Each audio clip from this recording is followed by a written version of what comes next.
So first, want to just start off by thanking Anthony for jumping on with me today. BlueLion and Trivantus, this is hopefully our first of many joint webinars that we're putting together. You just noticed that it did say that we are recording this. We are going to be sending out a follow-up with the recording and all of the slides after today's presentation, probably in the next couple of days. So don't feel like you have to write down all of the information on all of the slides. There's going to be a lot of stuff we're going to go through today, but you will get a copy of the entire presentation. We do want to make this as interactive as possible. So throughout the presentation, if you do have questions, pop them in the Q&A section. And then as Anthony is presenting, I'll monitor that. And as I'm presenting in the second half, Anthony will be monitoring it there as well. So just use that Q&A section for getting in your questions during the presentation. But without further ado, we're going to jump right in. We have a lot to get through today. So we're going to start off with Anthony Poole from Trivantus. Thanks, Alison. Thanks for having me. And like you said, hopefully this is the first of many. Happy to be here to do this webinar here. So what I'm going to talk about today are the Great 8 payroll mistakes. My name is Anthony Poole. I'm the Director of Sales for Trivantus. We are a locally owned and family operated payroll company. We're based in downtown Manchester, New Hampshire. Currently, right now, we have over 900 clients, mostly all small business, anything in that, 1 to technically under 500 employees, but we really play well in that, 1 to 50 employee space. We can do tax filing in any US state or US territory, although I personally have not been to Hawaii or Alaska or anywhere cool to sign up clients. We can do that. Currently, we do tax filing in 44 states, but we can do tax filing in any state in US territory. We are bonded and insured for everything that we do in every state that we operate in. Currently, we have 24 people that we employ at Trivantus, all local people in our office in downtown Manchester, which is kind of the beauty of working with Trivantus, is that your payroll and everything is done locally right here in New Hampshire, in Manchester, with a hands-on approach from local people at our office.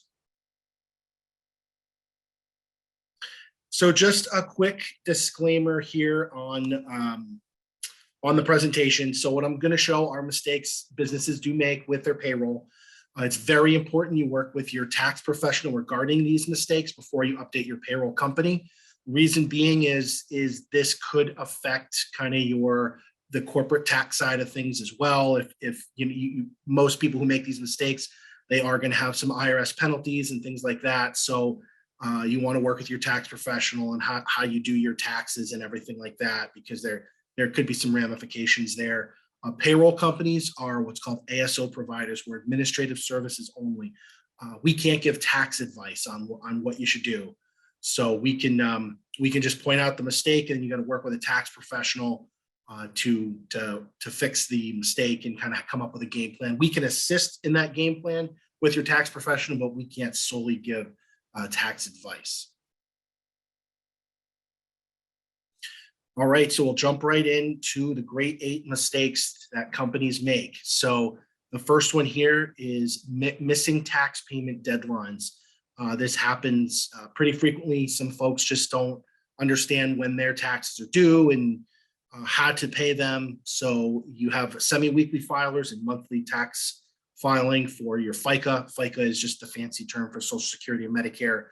Stands for Federal Insurance Contributions Act. That's just the fancy term for Social Security and Medicare. Again, so a semi-weekly applies to businesses that have $50,000 or more of tax liability in a year. If that happens to you, you will get a notice from the IRS, and then you become a semi-weekly filer.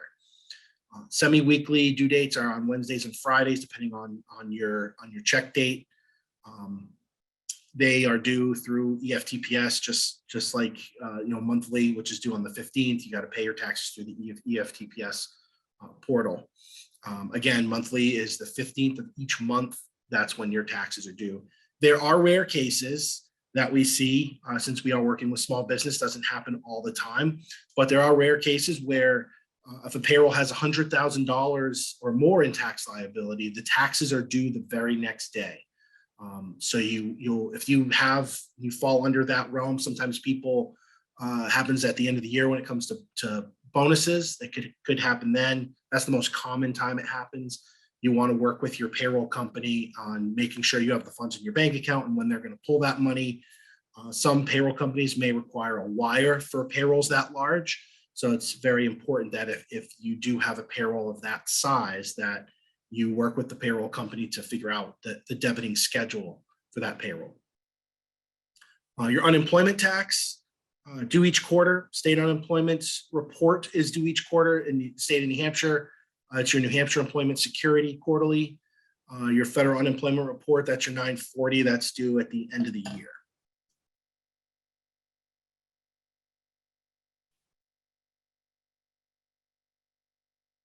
All right, this is a big one, misclassification of workers. So 1099 contractors and W-2 employees. So a 1099 contractor is someone that you pay for services, but you're not paying any unemployment tax or Social Security and Medicare tax on that person. A W-2 employee is someone that works for you. You're paying unemployment, you're paying Social Security and Medicare tax. A lot of people want to try to avoid those taxes and just 1099 everyone because it's cheaper. They don't have to pay the unemployment or the Social Security and Medicare. But the IRS and the state of New Hampshire are very strict on this. And I have a blurb down there from the newhampshire.gov along with a link to the RSA. I think Alison, as she mentioned, this presentation will be sent out. So you'll have that link and you can check out the RSA from the state of New Hampshire regarding 1099 contractors. Just to kind of sum it up, basically anyone that you are telling where they need to be, what they need to do, what tools they need to use to complete the job, that person is a W-2 employee. You can't mandate how people do the work. A 1099 is a true contractor where, let's say I'm a carpenter and I need something painted. I can hire a painter, tell him what needs to be painted. He comes in with his crew, his tools. He tells me when he can come to the job and get it done, and he does it. That's a true 1099. That's just kind of summed up in a nutshell. Again, when the presentation gets sent out, I highly recommend you check out that link to the RSA to get that classification of workers in more detail. And again, well, I was going to say, Anthony, this is also a place that we find a lot of clients get in trouble here. And one common thing that a lot of clients are trying to avoid is workman's comp insurance and not wanting to have to pay for that. I have seen several case studies where companies actually, the state, if they deem that it should have been an employee instead of a 1099, you're still liable for the workman's comp. So by not paying workman's comp doesn't mean you wouldn't end up being liable. If you have a subcontractor on your work site or job site, they get injured, they don't have the proper insurance, or their company that hired them doesn't have the proper insurance, it will fall up to the next responsible party. So definitely not a place you want to get yourself caught. Yeah, absolutely. That's a great point. And same thing with the taxes. If you get caught, they don't just forgive the taxes. They will go back for as long as that person's been working with you, and you will have to pay not only the match of the Social Security, Medicare, but the employee portion as well, and the unemployment. Yeah, forgiving is not one word the government likes to use. Right. Not very forgiving. No forgiveness.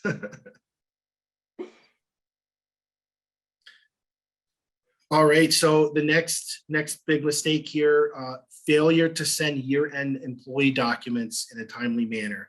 These are W-2s, 1099s, and in more recent years, the ACA 1095 forms. So W-2s are due in hand or stamped by January 31st. 1099s are due in hand or stamped by January 31st as well.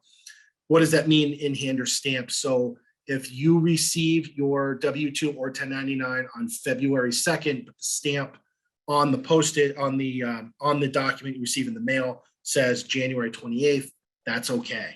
As long as it was produced, stamped, and sent out by the 31st, that's all that matters. ACA 1095 forms, it's a little different. They're due to the IRS by February 28th if you're filing by paper, March 31st if you're filing electronically. Employee copies are due in hand or stamped by March 2nd. So 1095, for those of you who might not be aware of this form, these are required for employers that have 50 or more employees or full-time equivalent employees under the Affordable Care Act.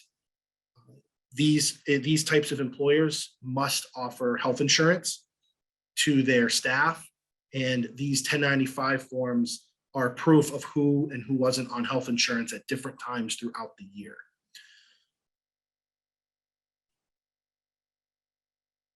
I find my mute button. Hang on one second. We did have a question that I think a lot of Yes. people probably have. It came from the last slide with the workman's comp. Okay. Carolyn's asking, how do I handle workman's comp in different states? With so many people working remotely from home now, how does that work? Yeah, that's a great question. So each state has different codes, or excuse me, has different rates for codes. So the workers' comp codes are universal. They're the same no matter what state you're in, but the rates are different by state.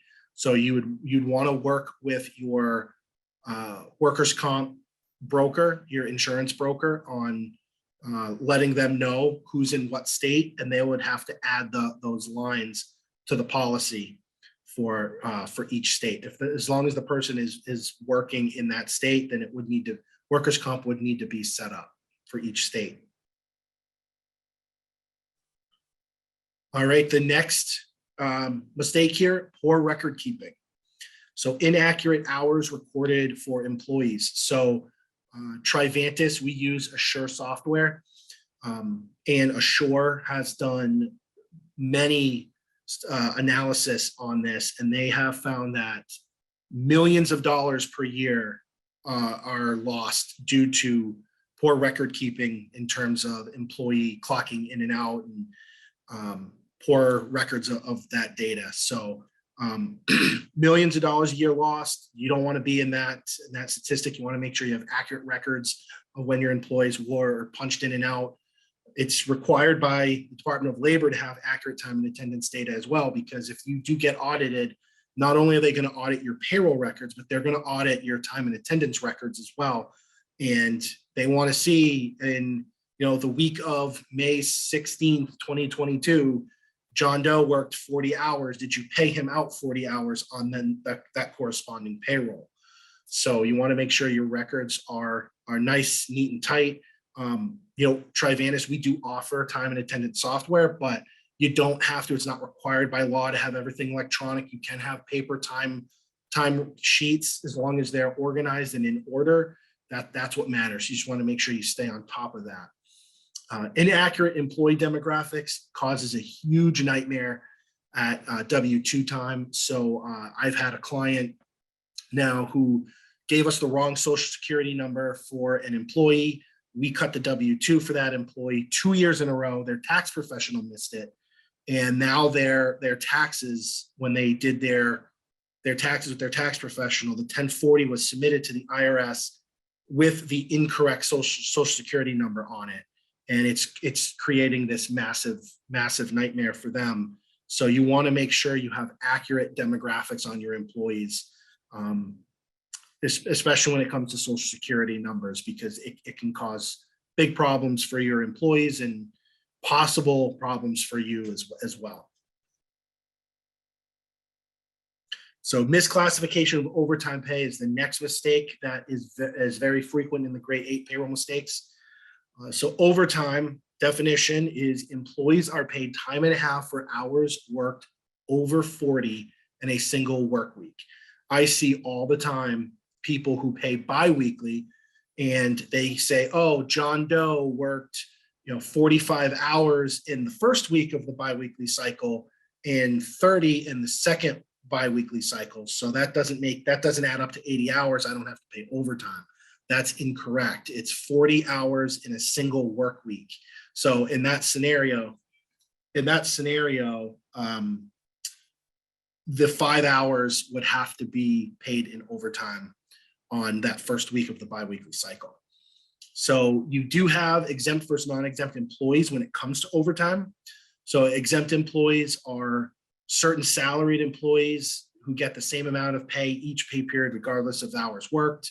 This could be a couple examples there: commission salespeople, company executives. There's certain admin roles that that can be exempt from overtime. Non-exempt employees are employees that make $35,568 or less, or $684 per week if you're doing it weekly. These types of employees need to be paid overtime. So if you're paying an employee a salary of $35,568 or less, they must be paid overtime. Just because people are on salary doesn't mean you don't have to pay overtime. I see that a lot too. It's, well, I'm just going to give John Doe a salary instead of an hourly rate, so I don't have to pay overtime. It doesn't work that way. One of the things we see a lot of times too with this one, Anthony, is clients will say, okay, well, I don't know what they worked, their salary, I don't track their hours. Right. Also super important that you're consistently tracking hours for your staff to make sure you know if they're hitting that overtime period. We see that a lot as well. Yeah, absolutely. And I do have on the there at the bottom, again, when the slides are sent out, I have a link to the Fair Labor Standards Act, the actual act, where it shows and talks about overtime. So you can kind of read up on that and make sure that your company is following the rules correctly. Saving payroll records. So you should have in 7 years worth of payroll records and have them ready, available at all times. If you get audited, you would have to produce those. The reason being, one minor reason is Social Security claims or early disability, which is technically Social Security. There's some paperwork that needs to be filled out, and sometimes the Social Security Administration wants to see payroll records, so you got to have those. It's good for forecasting and managing costs for your business to kind of see where your labor is at. Is it trending up? Is it trending down? And then the main reason is compliance, especially if you have a 401k plan or any kind of deferred comp plan that you have. The IRS or anyone auditing you, Department of Labor, can go back 7 years. So it's always good to have 7 years of records on file. Not keeping records confidential. I know Alison can attest to this too. I-9s and W-4s, they should be locked in a separate cabinet. So for example, if you have an employee folder where you have everyone's kind of certifications on certain things that they've achieved, and certain things dealing with payroll and raises, your I-9s and W-4 shouldn't be in those folders with that stuff. They should be in a separate locked cabinet somewhere. All payroll records should be stored in a locked closet or desk. So if you do keep paper copies of things, you don't want them just out anywhere where they can be seen by any employee within the company. You want them locked. At Trivantus, we do keep some paper records. We have everything locked. There's 3 people that have a key to those cabinets, because they are, there's extreme confidential data in there. And then the last one here, the payroll software login should only be given to trusted members of the executive and admin team. So I have seen this happen a couple of times where, clients call in and say, what the heck is going on with John's payroll? We do a quick audit of our system and we see, oh, well, you logged in and changed XYZ. And they say, oh, well, my assistant must have done that. Well, if the assistant doesn't know the payroll system or isn't familiar with, your payroll process, they shouldn't be logging in. And if they should be logging in, you can always reach out to your payroll team to get that person their own login, because again, systems are audited and we can see who does what. If that admin decides to give herself a, $5,000 raise, that will be recorded, and you can audit that and see who did that stuff. So you never want to give out your payroll login, and it should only be trusted members of your team that are logging in and making any kind of payroll changes or submitting the payroll. Yeah. One of the things we see a lot under this category is also keeping records far too long. We work with a lot of local small businesses that have inherited it from, generations, or you're just running a small business, you're running really fast and people term out, and then you just, you have a nice cardboard box, you put those nice files in, and next thing you know, 30 years goes by. You don't need to keep your records that long, folks. So make sure you're also purging out old records so that you're not getting into liability there as well. Absolutely. All right, and then here, inadequate backup is another big payroll mistake that we see. I see this all the time. Payroll taxes, they're due whether the person in charge of payroll is sick, away, or incapacitated. It doesn't, again, as Alison mentioned before, the state and the IRS are not forgiving. They don't understand that word. So they don't want to hear, oh, well, so-and-so is sick, or, so-and-so unfortunately got in a bad car accident and they've been in the hospital. I haven't been able to do my payroll.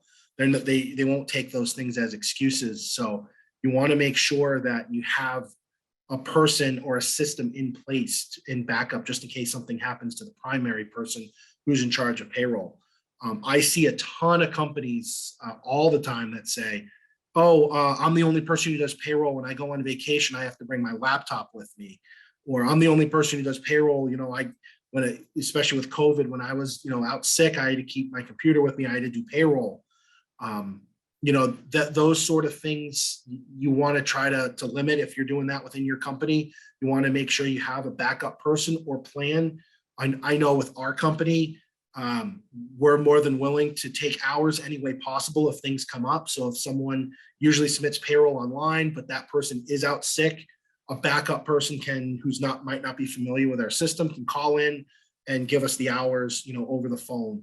Or we've even had people drop off hours at our office and say, so-and-so's out. I didn't know what I was doing. And I didn't know if I could call. I just figured I was in the area.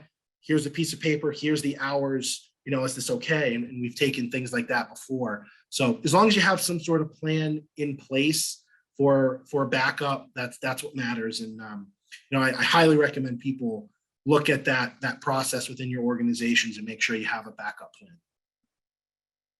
Excellent. So that's going to wrap up the 8 payroll mistakes. I don't currently have any questions in any of the queues. Does anyone have any burning questions, payroll specific? We've got a couple minutes here. I'll give them a second to throw it in there. I think those are all great topics. I know a lot of times, Anthony, when we're working with clients as well, most times the mistakes they're making on payroll are the ones they just didn't realize they were making the mistakes. So right. That's a lot of the challenge, is just making sure you get everything good. Yeah, absolutely.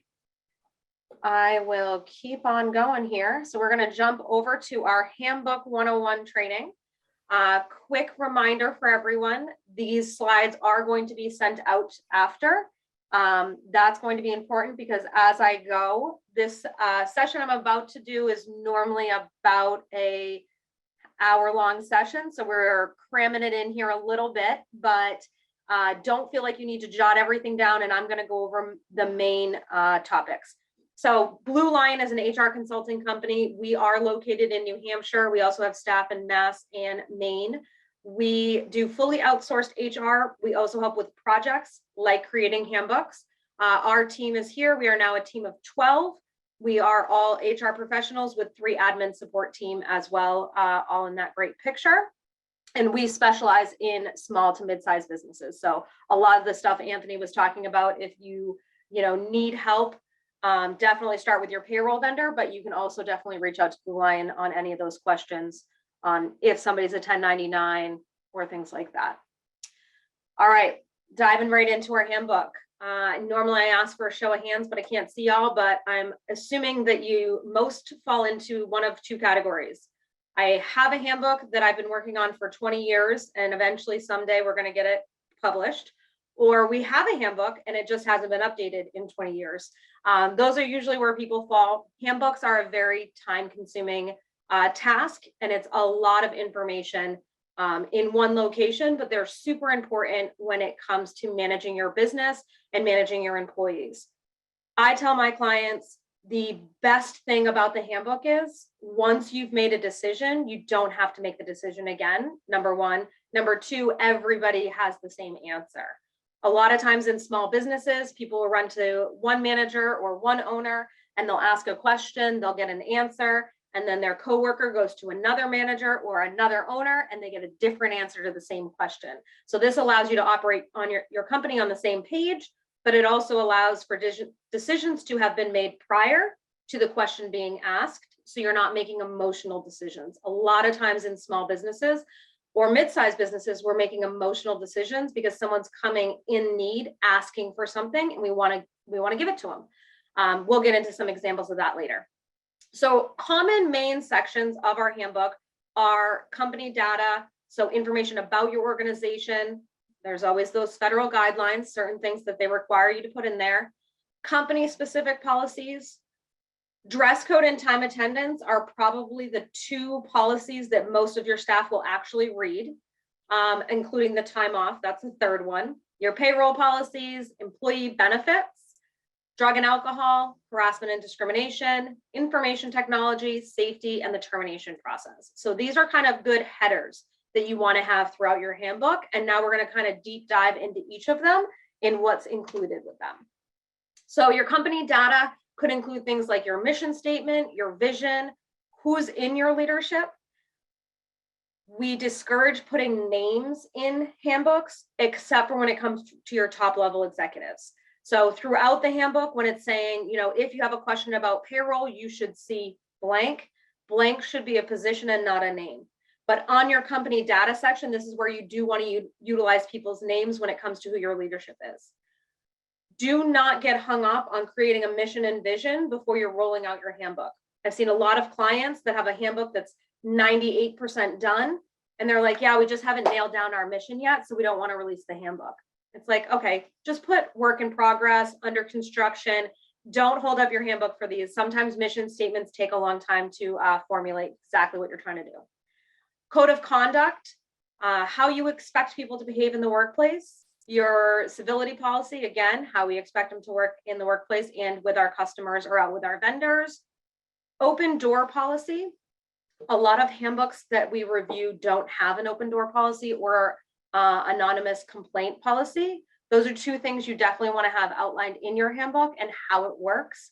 It's one of those things where you assume it's assumed, but unfortunately it's not always assumed. So making sure you have it detailed in your handbook helps when it comes to any mitigating risk. New Hampshire is an employment at will state, so you do want to define that during the section as well, that you are operating in an employment at will state. If you are in different states, you still, depending on the state, have the ability to put that in here as well. You also want to be detailing if you have any pre-employment screenings. It's important when you're doing pre-employment screenings that you're also putting in what your line in the sand is. So do you allow for, if they come back with marijuana charges, is that okay? If it's a felony for theft, that's probably not okay. Sex offender list, probably not okay, but might be okay, depends on the position. You can have different levels of acceptance for different levels of position, but again, you just want to use this section to outline those. And then your different employment categories. So what do you define as full-time and part-time? What do you define as seasonal or temporary? This is where you're going to define this. Again, we're making it clear in the sand so that nobody has a question about if somebody's full-time or part-time, what's exempt, what's not exempt. You can outline all of that right there. Federal regulations, a lot of these are going to be determinant on your company's size. So some of these are state, there are state ones out there, there are federal ones. These are actually all federal. The different state regulations, you want to make sure you're paying attention to as well. Certain states, especially Maine, Mass, they have different harassment regulations. There's different paid family leaves. So you want to make sure you're keeping an eye on those as well. This is just a high level of some to keep an eye on. Some of these you want to put in if you're going to approach that next target before you want to rewrite your handbook. So you can, in your handbook, let's say I have 10 employees. At 10 employees, Americans with Disabilities Act doesn't take effect until 15.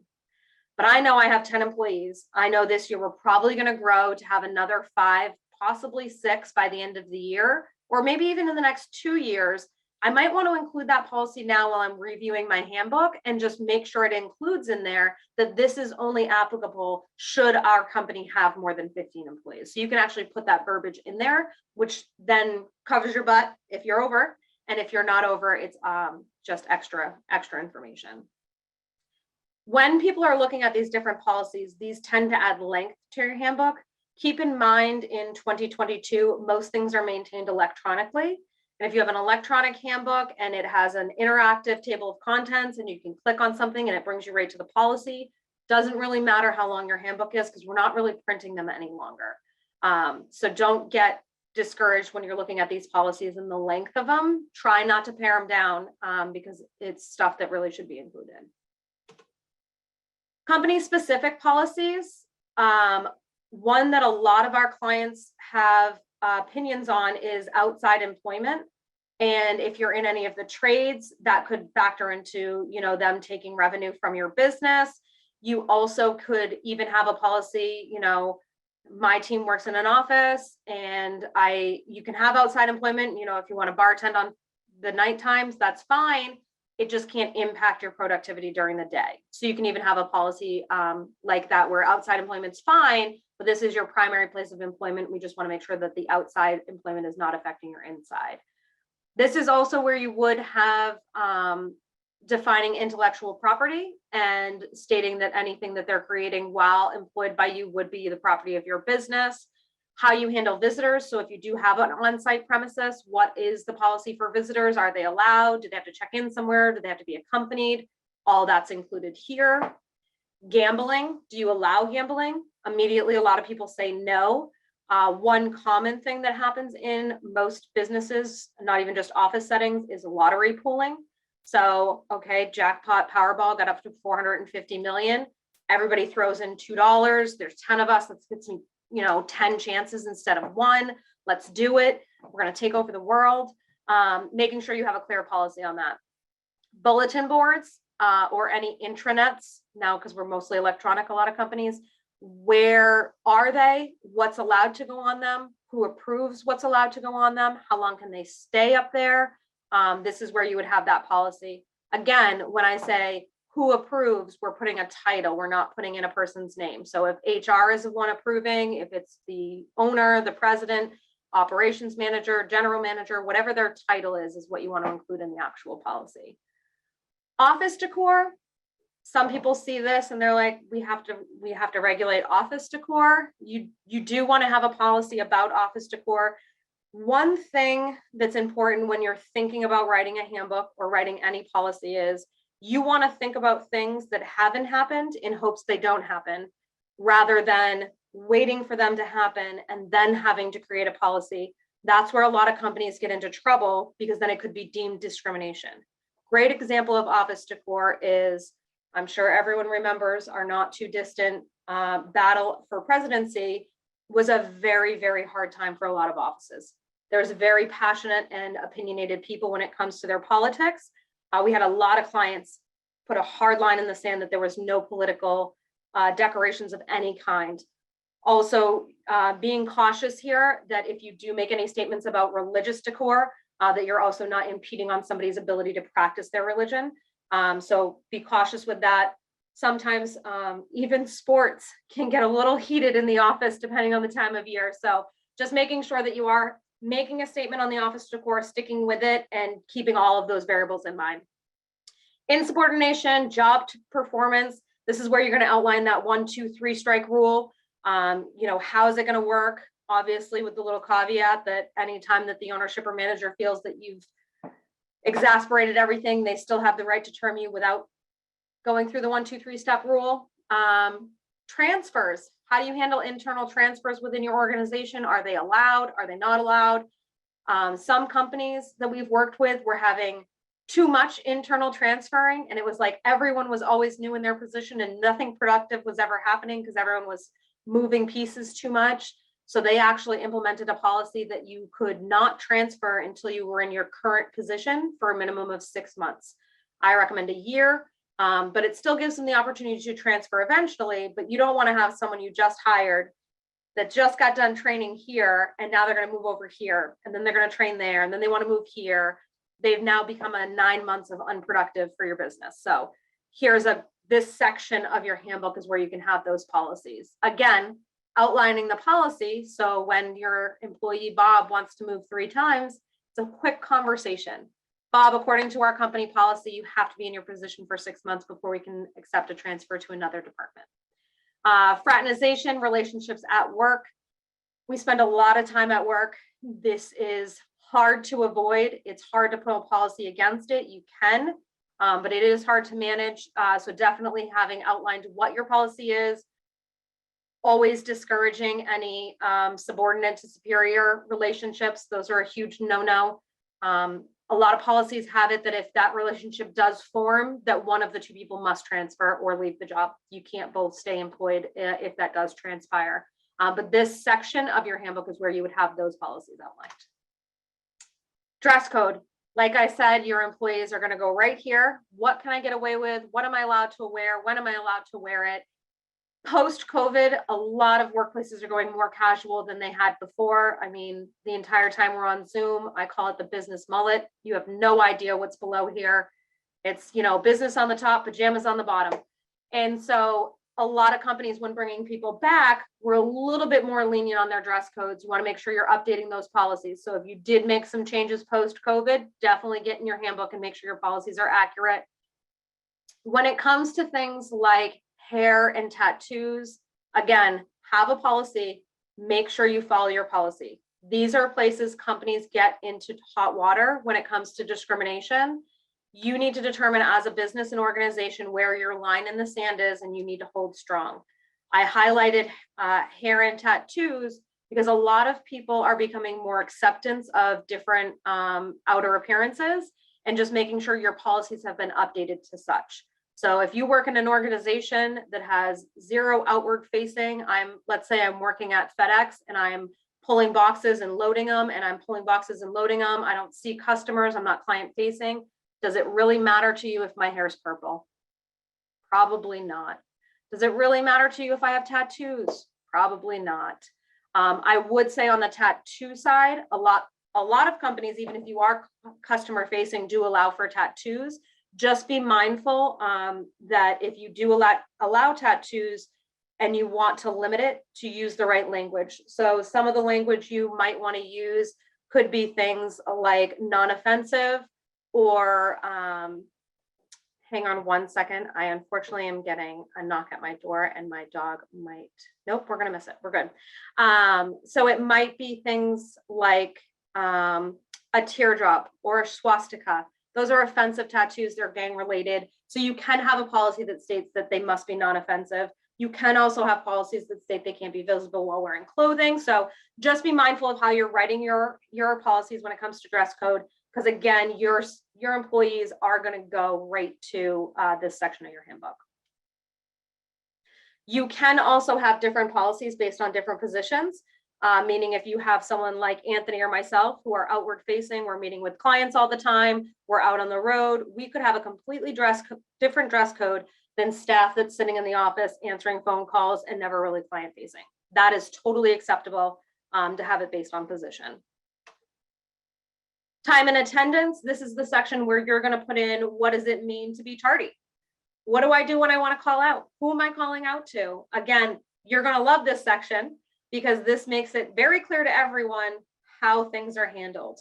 How often do I get a break? Talk about misconceptions. In the state of New Hampshire, you are not required to provide a break other than a meal period every 5 hours. So I go into a lot of organizations and they're like, yeah, I get my 15-minute break twice a day. You have to give it to me. And I'm like, you're so adorable. That's not a true statement. So in New Hampshire, anything over 5 hours, they're required a half-hour break, and it's a meal period in order to nourish themselves. If you allow them to eat while working, you do not have to provide the break period. Breastfeeding, how do you handle breastfeeding? You must have a place that they can be a secure location for them to express their milk that cannot be a bathroom. So if you have any questions about that, definitely reach out. Again, this is the section where you're going to keep all of that information. Same thing with timekeeping. So are you using paper? Are we using a time clock? If we're using a time clock, this is where your policy is going to state that Anthony's not allowed to punch in for Alison. Alison has to punch in for herself. If you're using a time system on the computer, how is that managed? Who do they go to for edits and things like that? All of that's going to be right here in your attendance policy section. Payroll policies. This is where you're going to define what your work week is. So remember, Anthony mentioned work week earlier. So your work week is different than your pay frequency. My work week for most companies, it could be Sunday to Saturday, Monday to Sunday. It is a 7-day period. That needs to be defined so that they can argue or know if they're hitting overtime or not. What day are you paid? State of New Hampshire cannot be greater than 8 days after the end of the work week. So make sure you're having that in compliance. Deductions, what do you allow for deductions? How do they get deductions? How do they know if they're having deductions? Do you allow expenses? If they're going to be expenses and I need to submit for my expenses, how am I doing that? Who do I submit it to? By when? How long after I submit it are you going to pay me? Again, we love handbooks because they put everything out there so everyone knows how it works. If I have a pay correction, so let's say I was supposed to be paid for last Friday, I took it off. You didn't pay me for last Friday. Who do I call? How do we fix it? What is the expectation? And any change in personal information, you want to include a policy that states, should your information change, even post-employment, who they need to be notifying so that when it comes time to issue those W-2s, they know where to go and that it is on them to keep you updated and you're not, stalking them on Facebook to figure out where they moved to get them their W-2s. Time away from work, another section that people love to look at. How much time do I get? Do I get vacation time? Is it holiday, sick time, personal time? Are you keeping it separate? Are we putting it all together? Bereavement leave. Bereavement leave is one of the ones that is important to have a policy prior to an instance happening. Should someone come to you and say they just lost a loved one and they're asking for time off, a lot of employers, their immediate response is take whatever you need. What do you need? What can I do for you? How can we make this better? It's good to have a policy that says, you know what, I'm so sorry that you lost your mother. You get 3 days that are paid by us, but take as much time as you need. So a bereavement policy is the amount of time you're going to pay for them not to be in that does not come out of their vacation time. It does not mean that that's all they're allowed to take. So just keep that in mind when you're determining your policy. Industry standard is about 3 days for an immediate family. So mother, child, significant other, or a sibling. And then extended family, aunt, uncle, cousin, grandparent is usually a day. Anything beyond that isn't usually paid time. But again, it doesn't mean they can't take time. Volunteer time, becoming a new benefit a lot of clients are offering. This is giving your staff time paid to go volunteer out into, the world and a charity that means something to them. This is where you would put a policy regarding that. Voting time, jury, maternity. USERA, which is your uniform services, that's a required policy. So make sure you get the right language for that one. FMLA is Family Medical Leave Act. That's only applicable for companies that have 50 or more employees, 50. 50 or more, you're going to be applicable for the Family Medical Leave Act. You want to make sure you have a policy in there for it. Personal leave, and then obviously, we already mentioned this, your state-specific leaves. So if you're Massachusetts-based, this is where you're going to have your paid Mass Family Leave Act is going to go in here. So that's all your time away from work. Employee benefits. I discourage entering into your handbook carrier-specific information. So you want to put in here what you offer for benefits, meaning we have health insurance, I have vision, dental, we have a simple IRA, we have a 401k, we offer bereavement, like volunteer time. You can put your benefits in here, tuition assistance, but do not put our medical coverage is through Harvard Pilgrim and it's an HMO 1500 plan and we pay 60 and you pay 40. Don't put all of those specifics because as we all know, those tend to change annually. We really don't want to be updating the handbook annually. Now, if you cover 80%, you've covered 80% for 20 years, you think it's going to be pretty solid, you're comfortable putting that in there, you can do that. We cover medical insurance, 80% paid by the employer, 20% by the employee. You can put those specifics, but you can also cite in here to see X document that is updated annually. And if you have another place that you're housing that annual information, that does change. Continuing ed, any telecommunications. So if you're allowing your employees to telecommute to work remotely, this is where you want to put that policy and how it works. Who do they have to have permission from? How often can they telecommute? an employee assistance program, all of that kind of stuff is going to go right in this benefits section. Drug and alcohol. So do you allow smoking? If so, where is there a place? If you have an on-site location, is there a certain place they should go to do it? How often can they do it? Drugs, this is where you're going to have a policy about if they're able to be under the influence of certain narcotics while working. These are obviously prescription drugs. This is also where you're going to put some safety information. If, let's say, I operate an excavation company and no, you can't be on prescription, drugs while you're operating our heavy equipment. This is where you can put that information. Testing. Do you have a policy on testing for drugs? Is it on an as-needed basis, under a reasonable suspicion only? Do you do random testing? Do you do on hire only? This is where you're going to put all of that information. Recovery assistance. In the state of New Hampshire, there is a recovery-friendly workplace initiative by the governor. If you haven't heard about it, definitely reach out. I can get you some information on that. If you have a program, this is where you're going to put that information. Keeping in mind, being a recovery-friendly workplace does not mean that you have to be, tolerant of people under the influence. It actually just means that you're going to work with them through their recovery plan, but you're going to know that they're in recovery. So it actually helps you as an employer. What your policies are on prescription drugs. Some clients don't allow prescription drugs on property, so they have to be maintained in your personal vehicle and not in the building, which is fine. This again is where you're going to want to put that policy. Alcohol, I saved that one for last. A lot of clients come to us to write a handbook and they're like, yeah, no alcohol. We don't allow drinking. And I'm like, okay, so you have a sales gentleman who goes out to lunch with a client. He's not allowed to buy a drink or have a beer. Okay, just making sure, running through scenarios. We're going to all go out after work and we're going to do an escape room. The company's going to pay for it. Can we then go to the bar and have a drink together? Yes, no. Christmas party, or is there going to be alcohol? Is there not going to be alcohol? So taking into account all the variables while we're writing policy, because remember, you have to abide by what your policies say in your handbook through the entire handbook, or it's not worth even writing one policy, because if you're not following all the policies, someone can come back and say, well, you're discriminating against me because you're following the hair color policy with me, but you didn't follow the alcohol policy with Anthony, and you're coming after me because I'm a female. Now, are they right, wrong, or indifferent? Doesn't matter. They can still bring the allegation. So make sure you are consistently writing policies that you're actually going to uphold. You allow drinking on work, it's okay. Just make sure your policy states that. Nobody likes these policies, writing them or reviewing them, but I strongly encourage them for all. There are regulations on when you have to have certain different levels of these policies included in your handbook or written out for your employees. My opinion, they're all necessary. Most of these are just common practice and you'd want them anyways. This is a list of policies that is going to help you with mitigating risk. So a lot of what we do in HR is mitigating risk.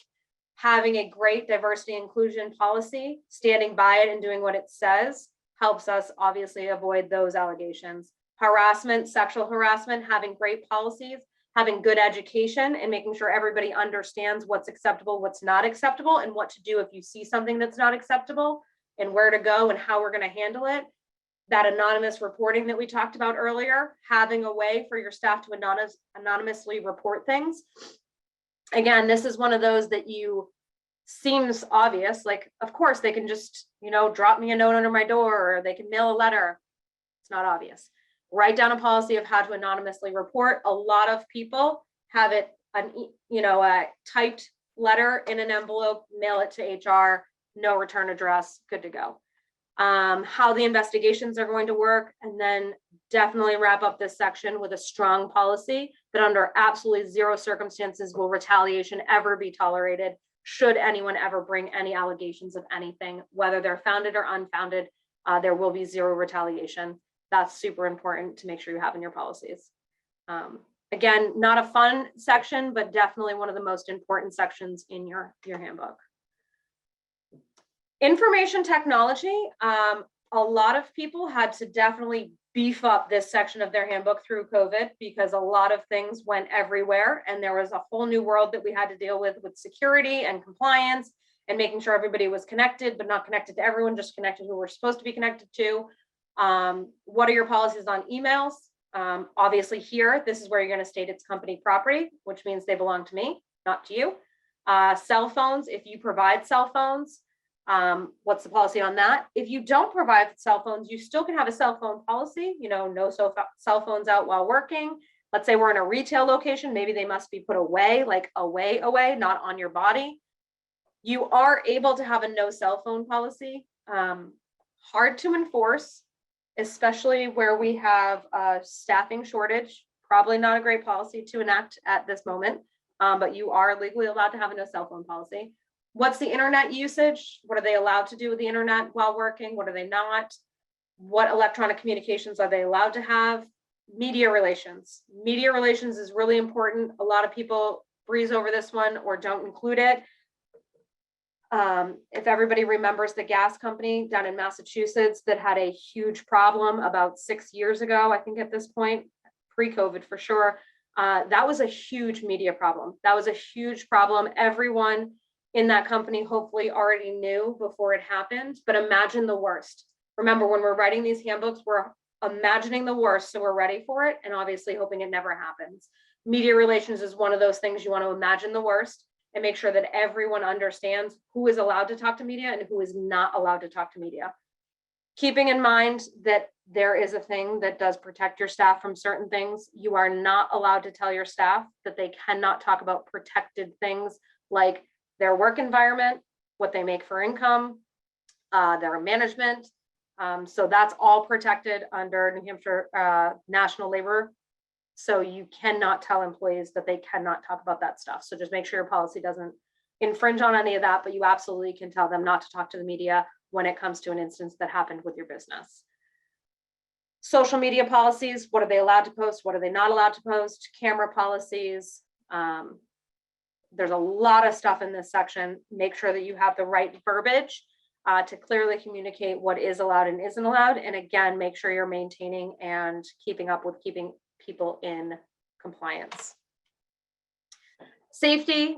Some companies choose to keep their safety in with their handbook. Some companies choose to remove it and have it as a separate manual. I prefer to have them separate just so you don't get too long. The thing to know with safety in the state of New Hampshire, if you have more than 15 employees at any time during a year, you're required to have a safety plan and a joint loss safety committee. The joint loss safety committee must meet a minimum of quarterly. They must take notes, and those notes must be posted out for the general population of your company, your employees, to see. So that's 15. It does not matter part-time, full-time, just 15 heartbeats, and you have to have that safety plan. These are, common topics that are covered in safety. Weapons is one that came up a lot in the last 10 years, I'd say.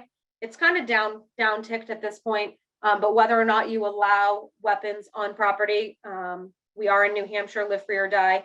So there are a lot of law-abiding citizens that do carry. So keep that in mind when writing these policies. What do you do during emergency closings? We're in New England, people. It's going to snow. Having a policy already formulated out is great, because does anybody remember what they did this year when it snowed? Didn't really snow. We have some years we don't have snow days. Some years we have so many. And then next year you can't remember when that first one comes. You're like, I don't know. Anthony, do we pay them? Do we not pay them? Did we pay them last year? I can't remember. Another free tip, if you have them come in and they do come in, you have to pay them a minimum of 2 hours. So if everybody comes in and shows up and you send them home because it's going to be a snowstorm after 1 hour, you do have to pay them for 2. That's about it on safety. Terminations. Making sure in your handbook you're outlining what happens upon termination. So if somebody's thinking about voluntarily terminating, they can go there as a reference and kind of know where to check and balance on that. When their final pay, in state of New Hampshire, you have 72 hours should you term somebody to give them their final pay. The paid time off, what happens to their paid time off? So I've accrued all this time, or I have this time. Make sure your policy clearly states what happens to that. Currently in the state of New Hampshire, you do not have to pay that out. In surrounding states, there is other regulations. So depending on what state you're in, make sure you're double checking that. COBRA, if you're offering health insurance or vision or dental, what happens to my benefits when I leave? Resignations. Some companies outline at different levels in the company how long you expect to have a resignation. So if it's, just your entry level or standard position, we expect 2 weeks, managers 4, executives 6 to 8. Having that outlined here, again, it's great communication. They know what you're expecting and nobody has to assume. And just to wrap it up, some helpful hints, making sure that you have employees sign the handbook and sign off on it. Giving them a copy, giving them access to a copy, letting them know that you're going to follow up with them in a week, following up with them in a week in writing, sending them an email. Hey, Anthony, I sent you the handbook last week. Have you had time to review it? Do you have any questions? Make sure you are going over specific and pertinent and important policies. A lot of times I recommend doing that during orientation. Things you're going to want to cover, your dress code, your time off, the ones they're going to read anyways, but things that are really important. Don't write, we've said this a couple times, do not write policies in which you do not plan to enforce. I had a restaurant client one time, he wanted to put in the handbook that everyone had to wear the shirt that had the pizza shop name on it. So pizza shop downtown, here's my shirt. And I worked with him on a couple other projects for about a month. And I said, hey buddy, nobody's wearing the shirt that you wanted me to put in a policy. He's like, yeah, they usually don't. I'm like, well, then we're not writing a policy saying they have to. So don't write the policy if you're not going to follow through with it. Because again, that's going to get you in more trouble when you try and enforce another policy. Keep it simple. Don't overcomplicate it. It does need to make sure that you're covering all the bases you need to cover, but that does not need to, it doesn't need to be in all this legal jargon. It doesn't need to be 9,000 pages long. You can have it short and sweet on certain policies. My personal business, our business code of conduct says, you made it through our hiring process, so we assume that you're a good human. Be a good human. That's our code of conduct. So you don't have to overthink it to keep it simple, and just make sure that you are keeping in there what needs to be in there. Leave a little wiggle room for decisions. So a lot of times at the end of policies, when we write them, it'll say, unless otherwise approved by a manager or up to manager's discretion, or unless authorized by a manager. So there's a little bit of wiggle room in a lot of the policies so that if a unique situation arises, which it often does, you have that room to play with and then justify. Should you make a decision to go against a policy using that wiggle room, document, document, document, document, document. Document why you made the decision, when you made the decision.